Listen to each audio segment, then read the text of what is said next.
आज का ये करंट अफेयर्स है। आप लोग वीडियो को पूरा देखिएगा और अपने दोस्तों में शेयर भी कीजिएगा। ई गवर्नेंस पर 2 दिवसीय क्षेत्रीय सम्मेलन का आयोजन किस शहर में किया जा रहा है? पटना, वाराणसी, जयपुर, गुवाहाटी। ई गवर्नेंस पर 2 दिवसीय क्षेत्रीय सम्मेलन का आयोजन किस शहर में किया जा रहा है? तो ये किया जा रहा है गुवाहाटी में।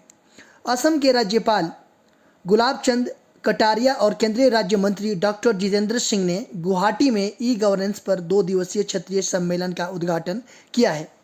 असम सरकार के सहयोग से 8 पूर्वोत्तर राज्यों और पूर्वी क्षेत्रों के 4 राज्यों को शामिल करते हुए 9 से 10 जनवरी 2024 को 2 दिवसीय सम्मेलन का आयोजन कर रहा है। 2014 से 2024 के दौरान DARPG द्वारा यह 26वां क्षेत्रीय सम्मेलन का आयोजन है। एलिजाबेथ बॉर्न किस देश की प्रधानमंत्री थी जिन्होंने हाल ही में इस्तीफा दे दिया है? फ्रांस, अर्जेंटीना, पुर्तगाल, आयरलैंड। पूछा जा रहा है कि एलिजाबेथ ये किस देश की प्रधानमंत्री थी जिन्होंने हाल ही में इस्तीफा दे दिया है? तो ये थी फ्रांस की। ये ऑप्शन आपका सही है। फ्रांसीसी प्रधानमंत्री एलिजाबेथ बॉर्न ने अपने पद से इस्तीफा दे दिया है।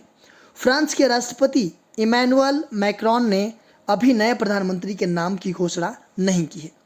एलिजाबेथ बॉर्न 62 वर्ष की आयु में प्रधानमंत्री बनने वाली केवल दूसरी महिला थी।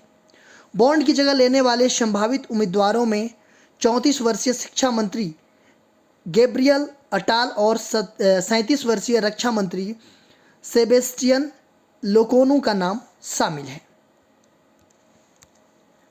हाल ही में किस राज्य में कॉलेज फगथांसी मिशन की शुरुआत की गई है? मेघालय, मणिपुर, असम, अरुणाचल प्रदेश। पूछा जा रहा है कि हाल ही में किस राज्य में कॉलेज फगथांसी मिशन की शुरुआत की गई है? तो कहाँ पे की गई है? तो ये किया गया है आपका मणिपुर में। बी ऑप्शन आपका सही है। देखिए, मणिपुर के मुख्यमंत्री एन बीरेन सिंह ने बिष्णुपुर जिले में विभिन्न विकास परियोजनाओं का शिलान्यास और उद्घाटन करते हुए कॉलेज फगथांसी मिशन की शुरुआत की है। मुख्यमंत्री ने मोइरंग कॉलेज में आयोजित एक समारोह में राज्य में सरकारी कॉलेजों को बेहतर बनाने के लिए कॉलेज फगथांसी मिशन की शुरुआत की।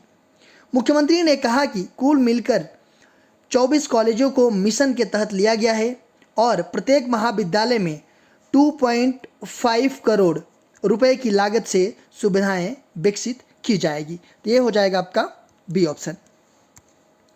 मोहम्मद शमी सहित कितने खिलाड़ियों को अर्जुन अवार्ड से सम्मानित किया गया है? 20, 23, 26, 30। मोहम्मद शमी सहित कितने खिलाड़ियों को अर्जुन अवार्ड से सम्मानित किया गया है? तो वे हैं टोटल 26 खिलाड़ियों को। देखिए, भारतीय क्रिकेटर मोहम्मद शमी भारत की राष्ट्रपति द्रौपदी मुर्मू द्वारा अर्जुन पुरस्कार से सम्मानित किया गया है इनको। देखिए, मेजर ध्यानचंद खेल रत्न पुरस्कार के बाद अर्जुन पुरस्कार देश का दूसरा सबसे बड़ा खेल अवार्ड है और यह इस बार जो है कि अवार्ड 26 खिलाड़ियों को प्रदान किया गया है। इस बार बैडमिंटन के 2 दिग्गज खिलाड़ियों चिराग शेट्टी और सात्विक साईराज रिंकी रेड्डी को क्या दिया गया है? तो सबसे बड़ा खेल सम्मान पुरस्कार जो है कि मेजर ध्यानचंद खेल रत्न अवार्ड से सम्मानित किया गया है।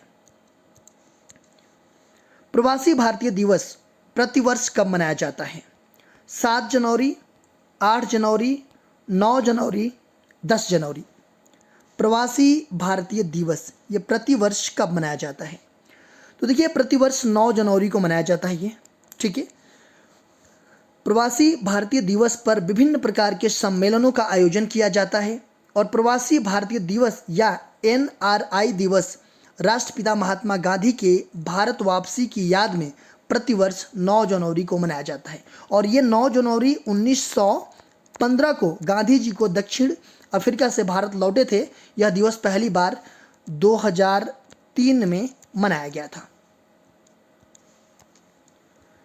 चंदूबी महोत्सव हाल ही में किस राज्य में मनाया गया? बिहार, असम, पश्चिम बंगाल, हरियाणा। चंदूबी महोत्सव हाल ही में किस राज्य में मनाया गया? तो ये मनाया गया असम में। हाल ही में असम राज्य में चंदुबी झील के किनारे चंदुबी महोत्सव का आयोजन किया गया है। यह महोत्सव प्रतिवर्ष नए साल के पहले दिन से चंदुबी झील के किनारे 5 दिनों के लिए आयोजित किया जाता है। चंदुबी महोत्सव का मुख्य उद्देश्य असम के इस जैव विविधता हॉट स्पॉट में इको टूरिज्म को बढ़ावा देना होता है। ये हो जाएगा आपका बी ऑप्शन। इस साल जुलाई में यूनेस्को की विश्व धरोहर समिति की अध्यक्षता कौन सा देश करेगा? Japan, France, Nepal, Bharat. इस साल जुलाई में यूनेस्को की विश्व धरोहर समिति की अध्यक्षता कौन सा देश करेगा? तो ये करेगा भारत।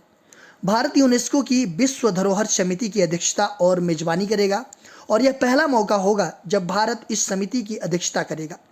यह यूनेस्को की एक समिति है, विश्व धरोहर समिति। इसने अपने 19वें सत्र में 46वां सत्र भारत मतलब कि नई दिल्ली में आयोजित करने का निर्णय लिया था, जो कि 21 जुलाई से लेकर के 31 जुलाई 2024 तक आयोजित किया जाना है। देखिए, इस तरह की